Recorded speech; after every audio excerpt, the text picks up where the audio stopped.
शेतकऱ्यांसाठी चांगली बातमी आहे. कांद्याची आवक प्रचंड प्रमाणात कमी झाल्याने आता कांद्याला चांगला भाव मिळत असल्याचं सोलापुरातील श्री सिद्धेश्वर कृषी उत्पन्न बाजार समितीमधून लिलावातून दिसून येत आहे. आम्ही लोकप्रधानच्या माध्यमातून रोजच्या रोज कांद्याचा बाजाराचा थेट लिलाव आपल्या समोर दाखवत आहोत.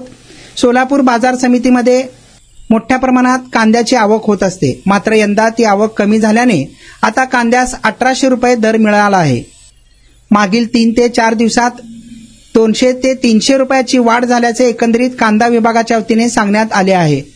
श्री सिद्धेश्वर कृषी उत्पन्न बाजार समितीमध्ये अहिल्यानगर, नाशिक, पुणे येथून कांद्याची आवक होते, तर बेंगलोर, हैदराबाद, कर्नाटक, चेन्नई, तमिळनाडू व इतर राज्यात ही निर्यात होत असते. जानेवारी अखेर ते फेब्रुवारी अखेर आवक कमी होऊन दरात देखील मोठी घसरण झाली. त्यामुळे कांदा उत्पादक शेतकरी मोठ्या आर्थिक अडचणीत सापडला होता. मार्च महिन्याच्या सुरुवातीला कांद्याची आवक कमी जरी झाली असली तरी खरेदीच्या दरात दिवसेंदिवस वाढ होत गेली आहे. सोमवार ते शनिवार या कालावधीत तब्बल 2.5 लाखाहून अधिक कांद्याची आवक झाली आहे.